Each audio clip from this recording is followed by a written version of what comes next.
ছোট বাচ্চা কাচ্চা 3 বছরের 4 বছরের বাচ্চা কাচ্চা যেগুলো আছে, সব অভিভাবকদের একটাই কথা, মারাত্মক রাগী। ঠিক না ঠিক? বাপ মা আবার এমন স্টাইলে বলে, মনে হয় যে খুব গর্বিত। ঠিক না? বলে যে মারাত্মক রাগী ছেলেটা, ডেঞ্জারাস রাগী। ওর ছেলে যে রোগী এটা সে নিজেও টের পাচ্ছে না। ঠিক না ঠিক বলে? ছোট ছোট বাচ্চাদেরকেও দেখবেন গত 10-20 বছর আগেও, মুরব্বীরা বলতে পারবেন, 10-20 বছর আগেও পোলাপান এত হট মেজাজি ছিল না। এখন আরে বাপরে বাপ, চান্দি চুন্দি সব গরম। ঠিক না ঠিক? কোনো ঠান্ডা মানুষ টানুষ নেই। চুলের তো নুন ব্যাস করলে ভাঙতে শুরু করে দেয়। হ্যাঁ, তার সিনারিও দেখার জন্য সবাই অস্থির হয়ে যায়। ঠিক না ঠিক? এর অবশ্য অন্য কারণ আছে। এর কারণ কি জানেননি? ওইটা আরেক রোগ। এটা হলো মোবাইলে গেমস পোলাপানকে দিতে দিতে গেমসে কি দেখে,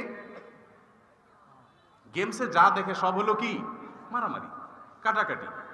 সামনে আসছে ঠুস ঠুস মারো। ঠিক না ঠিক? ওই সাপের গেম যেটা খেলেন একই কথা, খাই ফেলা। সামনে যারা আছে তারাই খাই ফেলা। এই যে গোটা সমাজে হানাহানি, খুনাখুনি, মারামারি, খাই খাই, ধর ধর মার মার কেন আসছে? এগুলোর অনেক কারণের ভিতরে একটা ছোটখাটো কারণ এটাও যে আমাদের এই গেমসের ফিতনা আমাদের বাচ্চাগুলোকে ক্রেজি করে দিচ্ছে, এদেরকে উগ্র করে দিচ্ছে, বদমেজাজ করে দিচ্ছে, কোনো কিছু মানতে রাজি না, সামনে যা পাবে ধর্মার খা। বুঝেন নাই কথা? আল্লাহ তাআলা আমাদের সবাইকে সুস্থ মানসিকতা অর্জন করার তৌফিক নসিব করুন। বলছিলাম ক্রোধের কথা। ছোট বাচ্চারাও এখন বদমেজাজি।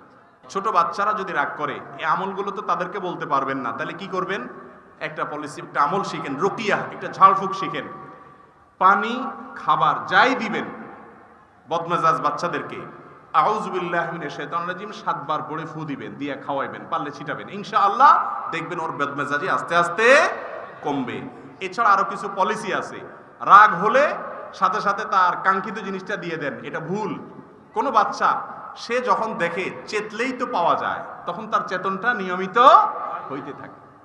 তাকে বুঝতে দিতে হবে যে চান্দু, চেতলেই সব সময় তোমাকে দেওয়া হবে না। ঠান্ডা হও, মাপ চাও, লাইনে আসো, তারপরে পাবা। এভাবে এক্সারসাইজ করলে আস্তে আস্তে ইনশাআল্লাহ রাগ সংবরণ সেও করবে। আল্লাহ রাব্বুল আলামিন আমাদেরকে, আমাদের পরিবারকে, আমাদের সমাজকে শান্তিপূর্ণ সমাজ হিসেবে গড়ে তোলার তৌফিক দান করুন। আমরা যেন ভেতরকার অপরাধ, পাপ, বাতিনি গুনাহ এগুলো একটা একটা করে ছেড়ে আমাদের ভেতরটাকে পরিষ্কার করে খাঁটি মুসলমান যেন হতে পারে সেই তৌফিক দান করুন। হাদা ওয়া সাল্লি ওয়া সাল্লিমু আলা নবিয়িনা মুহাম্মদ ওয়া জাযাকুমুল্লাহু খায়রা।